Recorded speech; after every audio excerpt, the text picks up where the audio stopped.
So when you first start your entrepreneurial journey, somebody once said to me, your brain is like a box full of monkeys jumping all over the place. You're thinking of so many different things. Fear crops up around every corner and about worrying about what you should be doing, how you should be doing it, and worrying whether you're going to be successful and if you're going to get to where you need to be. And the truth is, we are full of self-limiting beliefs that really are holding us back, but they're not real. They're just figments of our experience and the things that we've gone through in the past. Self-limiting beliefs are something that I come across all the time. And I think it was Henry Ford that had a really famous quote that I love. And he said, whether you think you can or whether you think you can't, you're right on both counts. And that's where self-limiting beliefs really come in, because one of the things that we do with the Blam Partnership Program is we start off by doing entrepreneurial foundations learning. And the reason I do this is because I want to get into place some systems and processes that are going to help deal with whatever self-limiting beliefs you may have already gathered up over the years.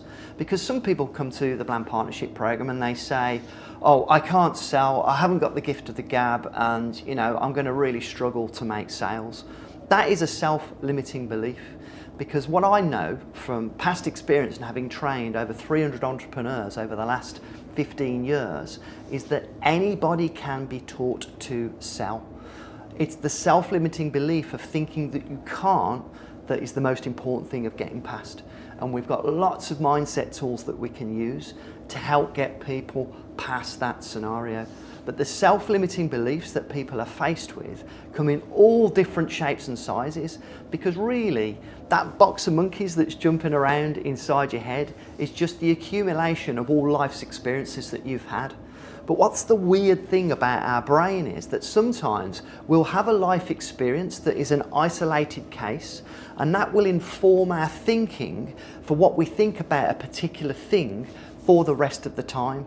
And that could be a completely flawed experience. I'll give you a bit of an example of that. It might be that you jump onto your first presentation with your first prospect, and that prospect gives you the rebuttal that they don't want to go ahead because they think that your price is too expensive, and they say that they will decline from working with you for that reason. Now that then may get into your head and makes you think that your price is too expensive. That can then snowball and become something that you truly believe. Whereas all you've actually done there is created this self-limiting belief with just one example. You could have done another 10 calls in a row where people will have bought from you and be more than happy with the price, but the first one just had a different opinion. And so the whole point of this is we need to create our opinions based on data and an accumulation of multiple experiences in order to create our strategies and our beliefs. However, in psychology and in our day-to-day lives, we tend to form these opinions based on far too small amount of data. So part of the entrepreneurial learning and part of the sales training and part of the digital marketer training that we provide for Blam partners is to help them understand that because we've done all the testing, we've done all the data crunching for you, we can actually help you know without a shadow of a doubt what is the case and what isn't the case in the scenario of your business.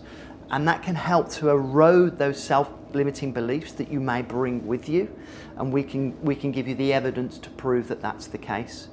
It's fascinating to me as an entrepreneur and helping lots of other budding entrepreneurs how ill-informed we can be based on our past experience, just purely on the basis that that's what life has provided to us. And helping people get through these barriers and seeing them grow into super confident entrepreneurs. You feel like you've got superpowers when you get past your self-limiting beliefs. And the thing that really sort of lights me up is that I remember when I broke through mine. I remember the self-limiting beliefs I had way back when I first started my entrepreneurial journey, and helping other people push through them is one of the most rewarding parts of my job.